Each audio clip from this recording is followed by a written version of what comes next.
Welcome back to the Sports Source. This segment brought to you by Daniel Hood Roofing. The next time a big storm rolls through your neighborhood, call Daniel Hood Roofing. They've worked with homeowners associations all over the Knoxville area, and the chances are if your roof had damage, more than likely your neighbor's roof had damage. Or if your neighbor's roof had damage, more than likely your roof had damage.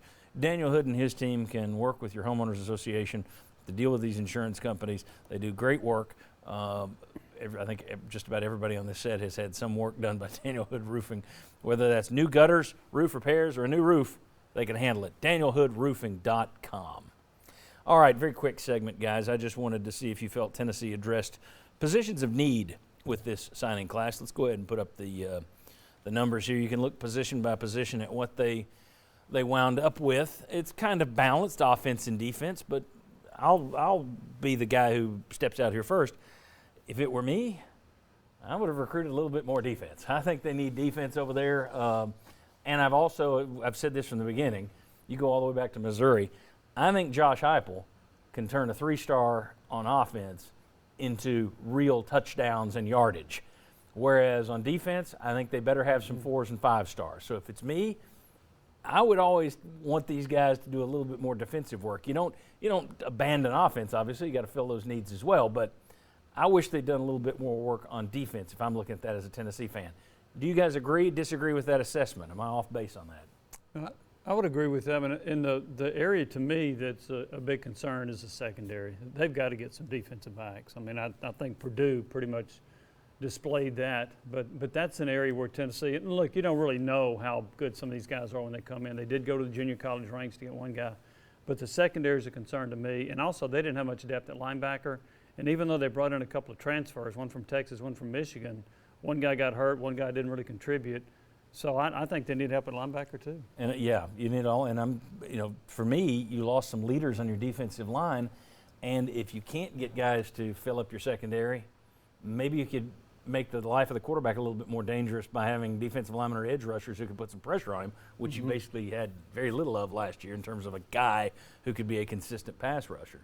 Gentlemen, your thoughts on offense versus defense? Am I off base here, or do you agree with me and Jimmy that they probably could have leaned a little bit more into the defensive side of the football?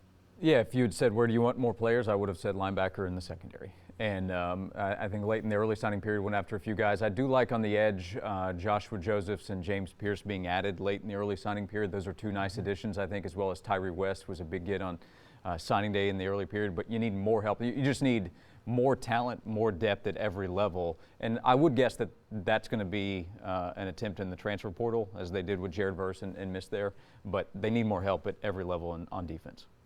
I would agree with that. And I think the big thing, we talked about this back in the summer, if you remember, Tennessee kind of built this class offense first, and I don't think that was intentionally. It's just the offensive commitments came first. I think Tennessee sort of paid the price maybe in those first 6 months on the job, sorting out things on defense, not really having a lot of an identity on defense. So that side of the ball was slower building.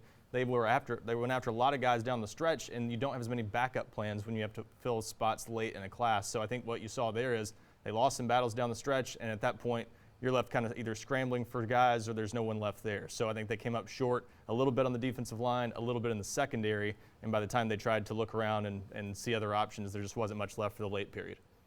Very good. I tell you what, let's catch a break here. When we come back, you've got SEC coaches who are now name-calling regarding NIL deals.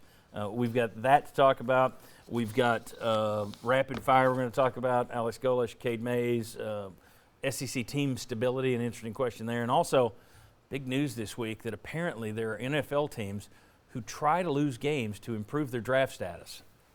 Who would have ever thought of this? The shock and outrage amazes me. We'll discuss all this stuff and more. Come on back on the Sports Source.